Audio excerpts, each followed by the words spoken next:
All right, let's do it. I'd like to welcome each and every individual to Voices of Integrity podcast. Warning, there's going to be so much emotion in this theoretically. I'm pretty sure there's going to be a lot of emotion. And if you're a Christian, you're going to have a hard time with this. Just saying you are.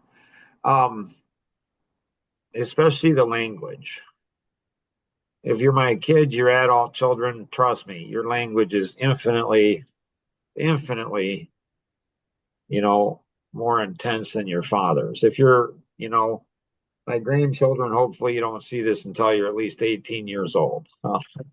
And then, you know, grandpa's been sitting on this thing for 41 years. So last night when I text you guys, uh, I text you and ask you if you were going to be on today. Was I hoping you guys were going to say no. Why is that, Mark? Good question. I always like when somebody's interested in me. Um, Look at that. Didn't even take 5 minutes. Way to go. You go, girl. Yeah, right. I thought the I, same thing. I Do don't know. That's the thing that's so frustrating. you think it's That's because you haven't fully unpacked this yet, and so there's a known factor to it as it is? Well, I'm pretty sure that even after today's podcast, it's not going to be fully unpacked. Oh, no, but just like what what stage you're at with it is like it's known, so it feels comfortable, manageable, and This it's does not feel comfortable. This does not feel I am not it's not manageable. Like it's just like it seems like it's 41 years ago. Like you yeah. guys haven't even been alive for 41 years for crying out loud. Like you weren't even on this planet. Like you weren't even in existence when this, I mean, depending on what your belief system is, like you weren't even around. And so, jeepers.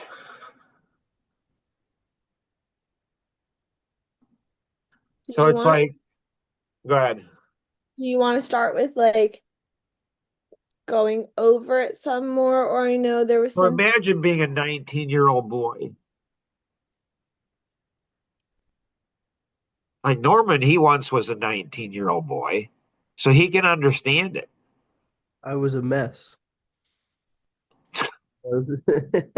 I wasn't. I didn't know what I was doing, I guess. That's true. I didn't know what I was doing, but I had my life together. I mean, I was working my tail off preparing for marriage, and like I had a job and I had a vision and I was pursuing it and everything. I was doing everything I was supposed to be doing, you know, making good choices.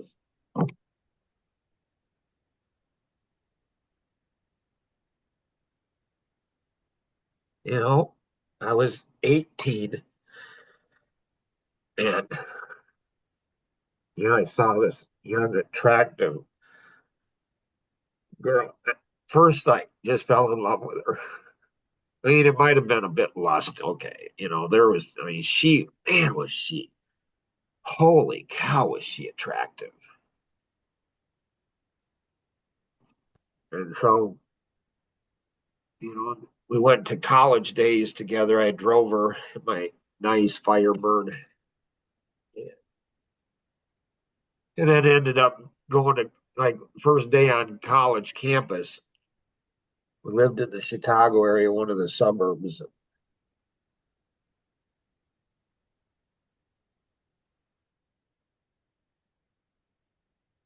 And the first day on campus at Faith Baptist Bible College in Ankeny, Iowa. I see her. I didn't even know she was going to be there. And um, until we connected, you don't know anybody, so you see some, oh, I knew you. And we become crazy and insane friends, like really close, like brother, sister, like hung out. like all the time. Like she'd come to me with her guy problems, and I mean, we were like, it was crazy. It was crazy. She was dating this one guy, and he was okay, nice guy, but I didn't feel he was her caliber. He was up to her level, and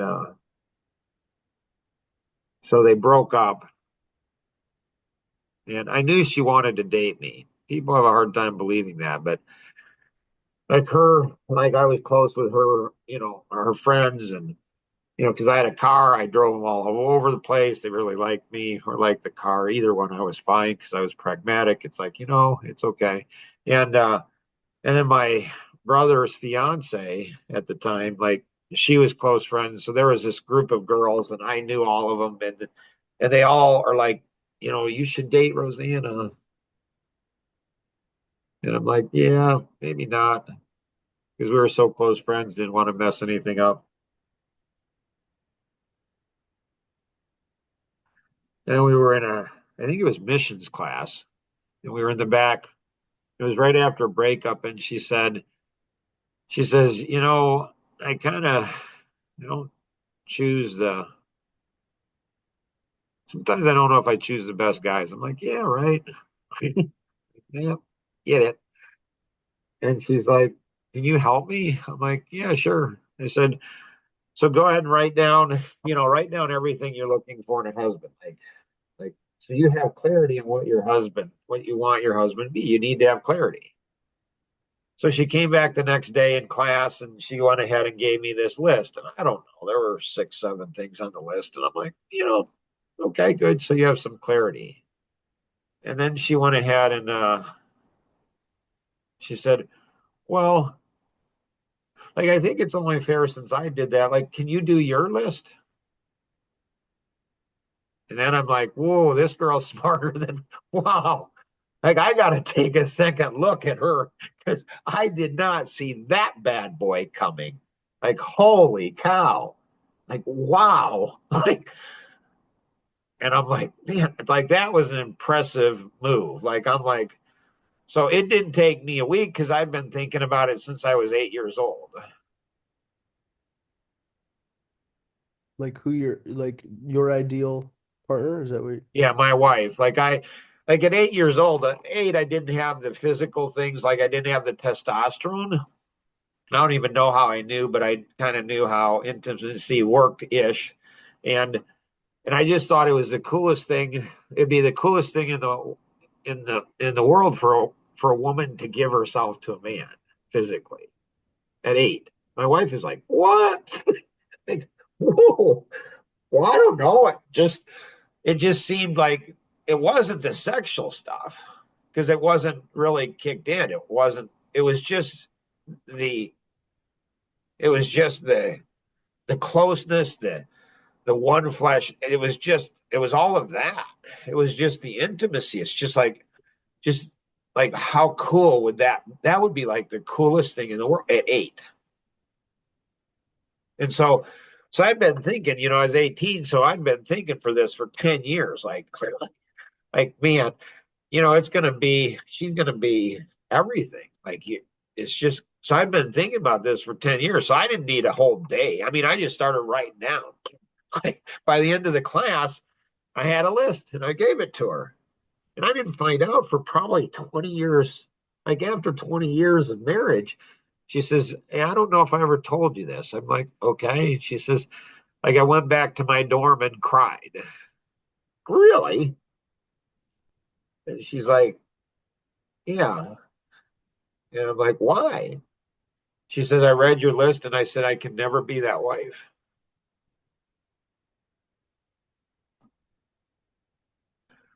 So we started dating. And I don't know how long it was in, a few months or whatever. And she said to me, she said, yeah, so I'm 18 years old. And she says, yeah, my dad, who I really respected, still do actually, which is weird. It's another weird, like, what? like he never, never graduated from high school. And he's a man's man. Like he's, and he's funny and nice and cool. And, he's a Christian and he's like,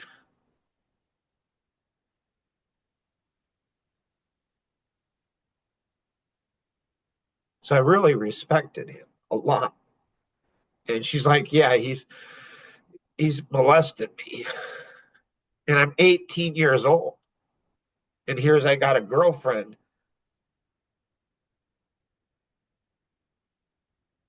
And I'm like, what? Like, that makes no sense. So my first response is, well, is it still happening? And she's like, no. And I'm like, okay.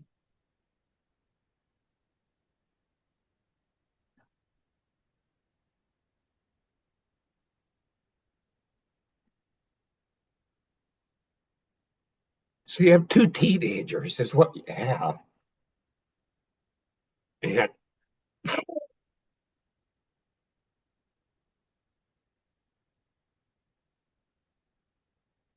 my mom, she told me before I went to college, she says, with girls, Mark, um, and my mom and dad didn't talk about sex, like at all.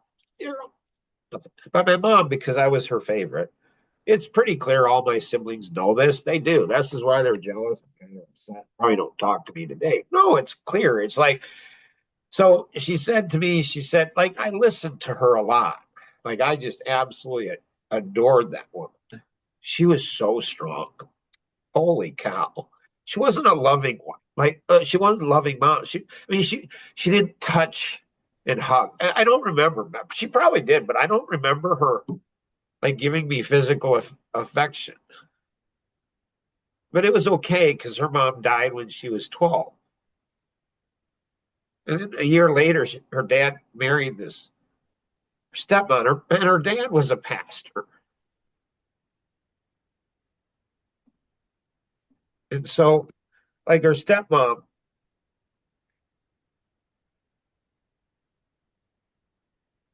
like she tried to choke my mom, tried to kill her. Like what? Like jeepers. And my grandfather came in and pulled her off and said, if that ever happens again, I will divorce you. And it never happened again. He put a stop to it. Man,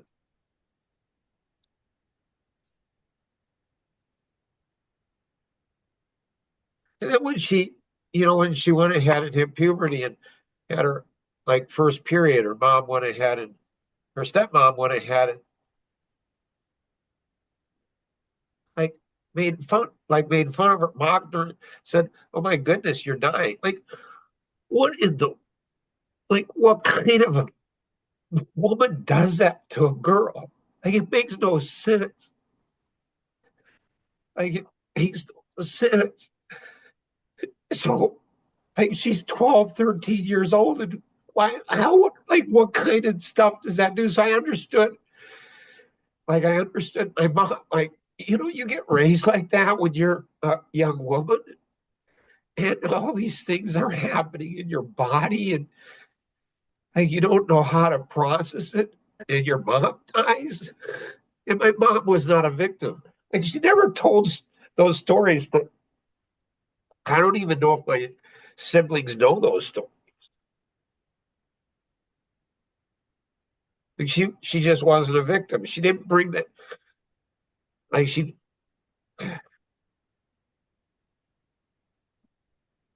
so we're 18 years old and we started dating. Holy cow!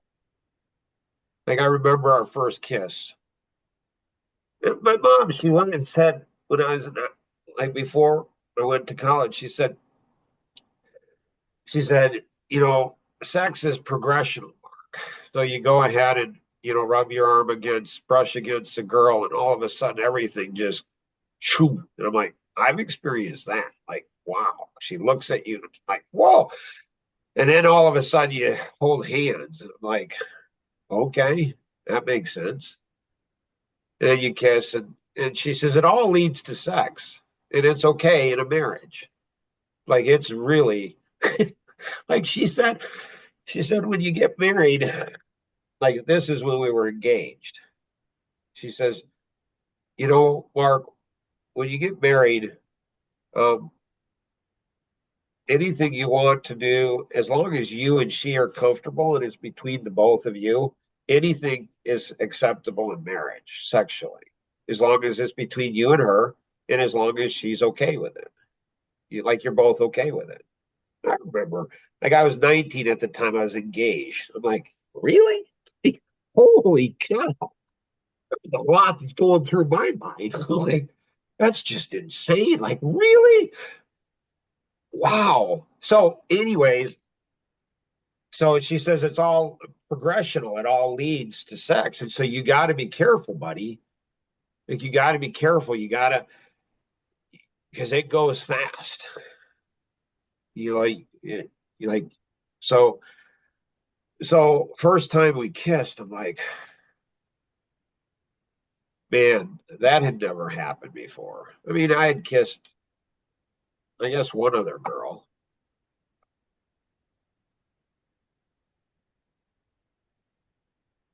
Um, but man, holy cow.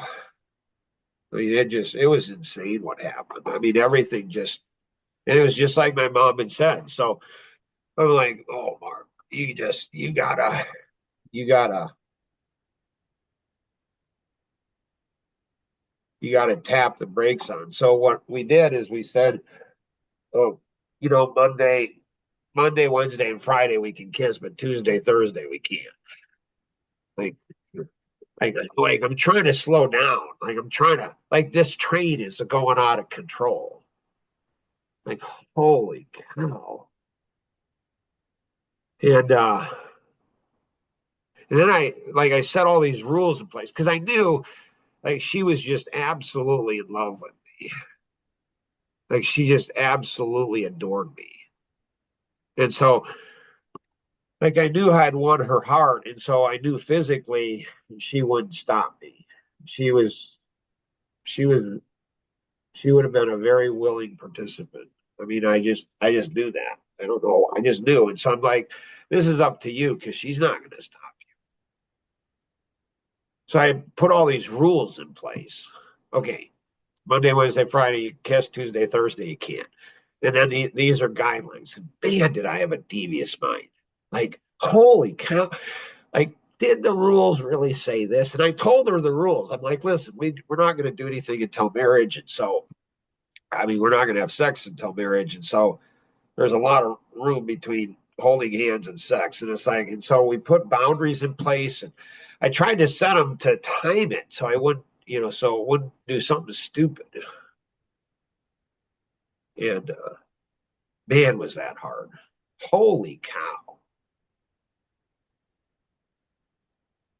And I'm in my head, what I'm thinking is in contrast to what you hear then, like how does that make, because that's hard enough to hold those boundaries, and then you hear about what's happening or what happened, and what do you think? What do you even do? What do you? Well, I think like it was weird because I'm asking her questions. Like when I found out we're dating and, so we're making out, man, we're having, man, is this fun.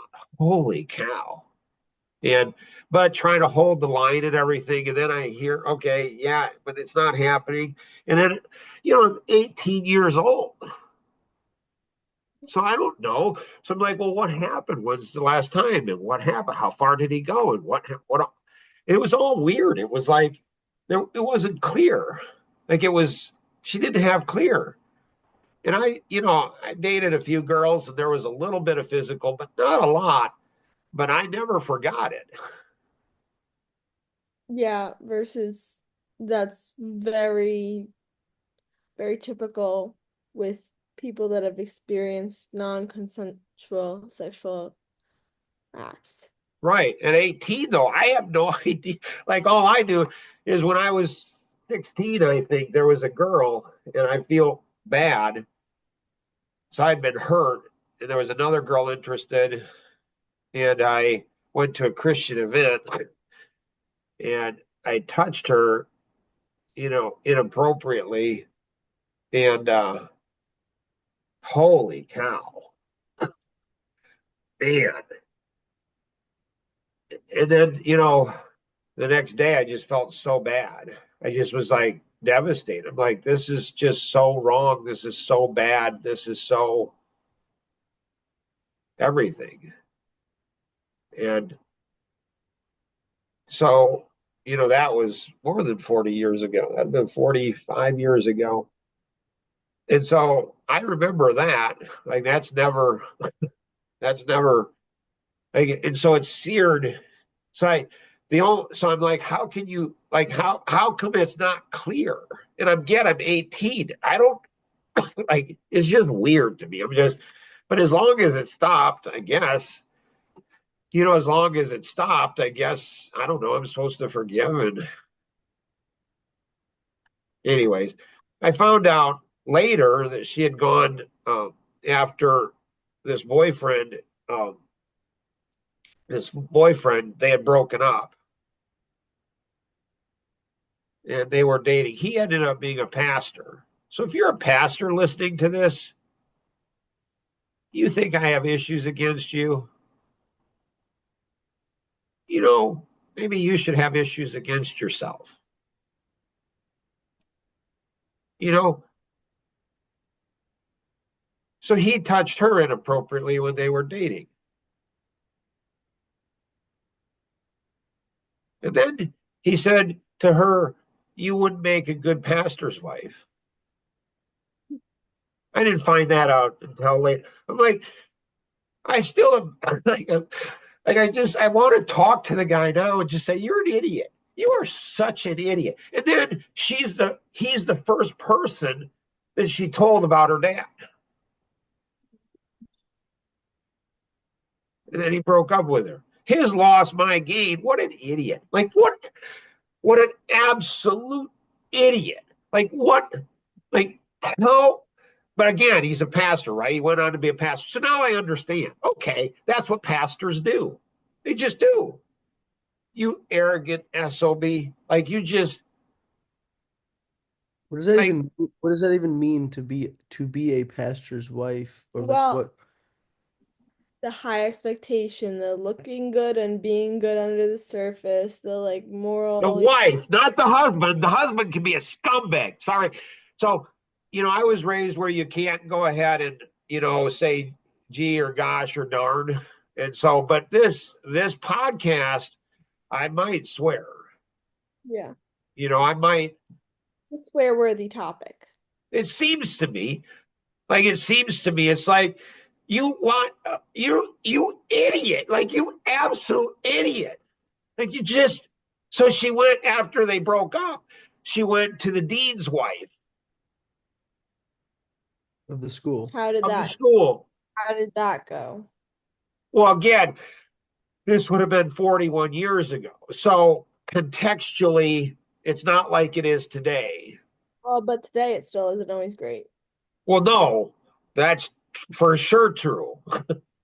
But so she goes to the dean's wife, and she says, "Hey, so here's this 18-year-old girl that's been abused by her dad, and she just thinks like, well, this is just what men do. Why? Because her dad did it. Well, that makes sense. You know, this is just what guys do. This is just what guys want. This is just, and so In that case, a lot of them think it's the only thing I'm good for.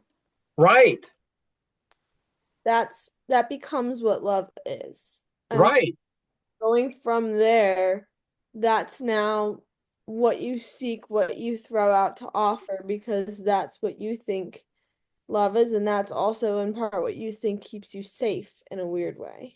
right. Yeah. And so again, but I'm 18. I don't know any of this. Like I'm 18 years old. I don't know any of this. And so the the dean's wife, which I didn't know this for years either. And so the dean's wife goes and says, "Well, you could report your dad, but he'd probably go to jail, prison. And you have, four siblings, younger siblings. Like, and she never followed up on her. She didn't call, like, is it happening? Are you protected? And so it was happening in college.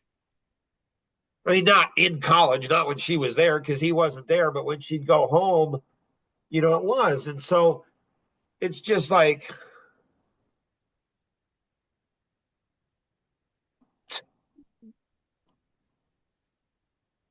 so, we start dating and I try to figure stuff out, when it happened, how it happened, what's going on, and all this stuff. And it's not, the answers are not like it was when I look back at 18, I go ahead and say, you did okay, Mark.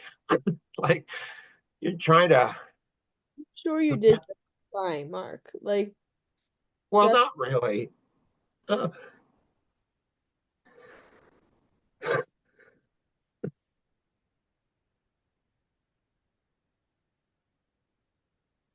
and so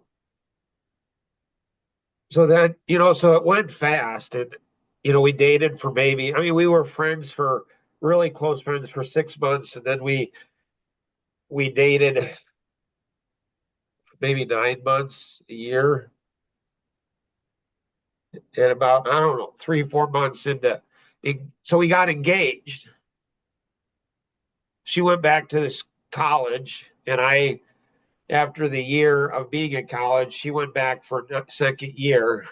And then and then I went ahead and went to back to my house, to my parents' house. And then we got engaged and stuff. And so we were getting ready for marriage. And I don't know, over one of the breaks, she'd come to our house for the weekend and was staying the weekend. And we were praying together and stuff. And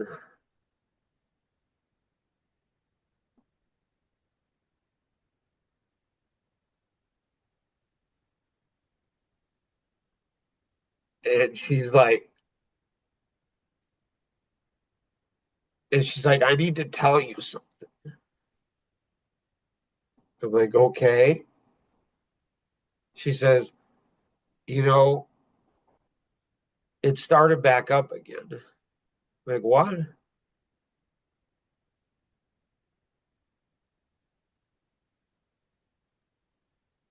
And that is, people talk about trauma, and I'm glad I'm a man, because I, I, I would hate being a woman. I just hate being a woman. I just hate it. It's like, I don't know, trauma defines. It's like, I don't know. I don't know. I like, anyways, my whole world, my whole world stopped. I'm like, what? Like, so when we were dating and then engaged, she had mentioned something. She said, yeah, my dad kisses me. And I'm like, what? Okay, well, you're kind of that kind of a family. Our family was not, but there's differences. Again, I'm 18, 19 years old. I don't know.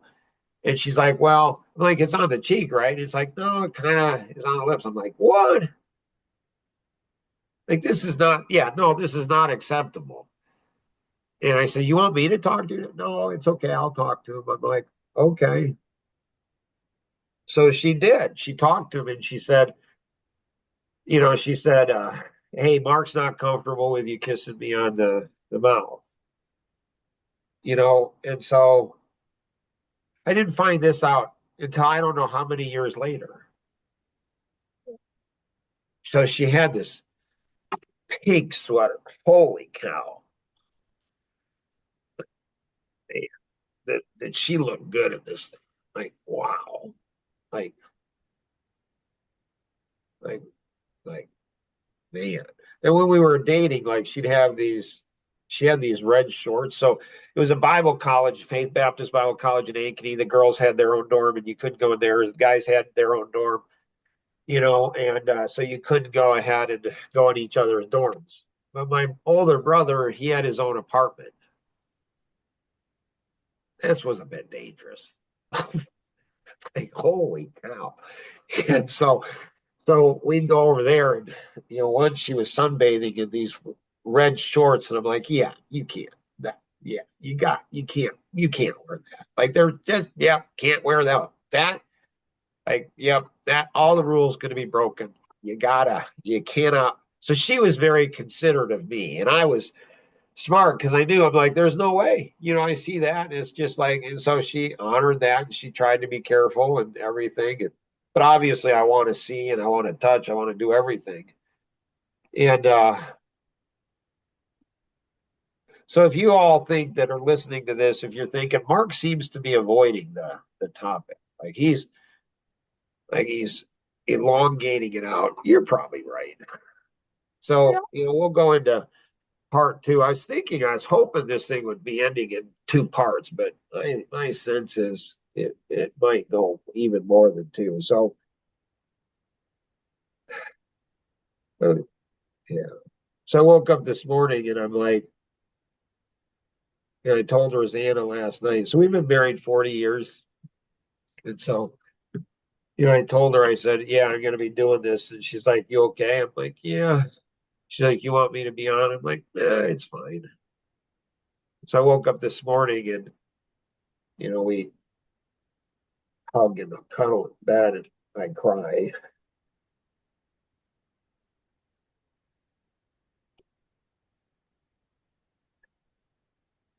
So we'll head to part two.